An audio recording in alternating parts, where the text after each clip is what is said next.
throughout the history of computers, we've been striving to shorten the gap between us and digital information, the gap between our physical world and the world in the screen where our imagination can go wild.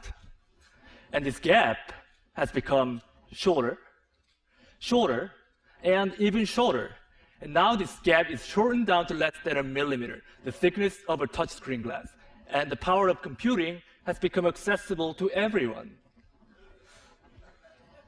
But I wondered, what if there could be no boundary at all?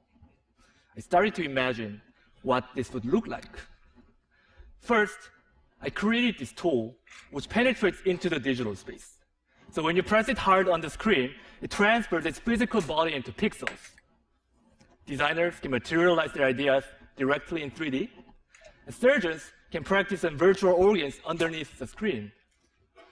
So with this tool, this boundary has been broken. But our two hands still remain outside the screen. Then how can you reach inside and interact with the digital information using full dexterity of our hands? At Microsoft Applied Sciences, along with my mentor, Kerry Blanche, I redesigned the computer and turned a little space above the keyboard to a digital workspace. By combining a transparent display and depth cameras for sensing your fingers and face, now you can lift up your hands from the keyboard and reach inside this 3D space and grab pixels with your bare hands. Because Windows and files have the position in the real space, selecting them is as easy as grabbing a book off your shelf. Then you can flip through this book while highlighting the lines, words on the virtual touchpad below each floating window. Architects can stretch or rotate the models with their two hands directly. So in these examples, we are reaching into the digital world. But how about reversing this role and having the digital information reach us instead? I'm sure many of us have the experience of buying and returning items online, but now you don't have to worry about it. What I got here is an online augmented fitting room. This is a view that you get from head-mounted or see-through display when the system understands the geometry of your body. Taking this idea further, I started to think, instead of just seeing these pixels in our space, how can we make it physical so that we can touch and feel it? What would such a future look like? At MIT Media Lab, along with my advisor Hiroshi Ishii and my collaborator Remy Post, we created this one physical pixel.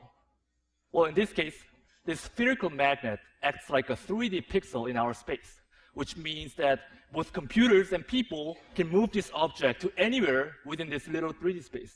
What we did was essentially canceling gravity and controlling the movement by combining magnetic levitation and mechanical actuation and sensing technologies. And by digitally programming the object, we're liberating the object from constraints of time and space, which means that now human motions can be recorded and played back and left permanently in the physical world. So choreography can be taught physically over distance, and Michael Jordan's famous shooting can be replicated over and over as a physical reality. Students can use this as a tool to learn about the complex concepts such as the planetary motion, physics. And unlike computer screens or textbooks, this is a real, tangible experience that you can touch and feel, and it's very powerful.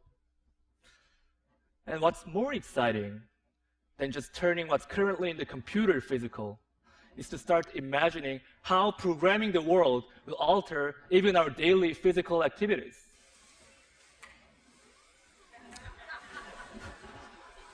As you can see, the digital information will not just show us something, but it will start directly acting upon us as a part of our physical surroundings without disconnecting ourselves from our world. Today, we started by talking about the boundary. But if we remove this boundary, the only boundary left is our imagination. Thank you.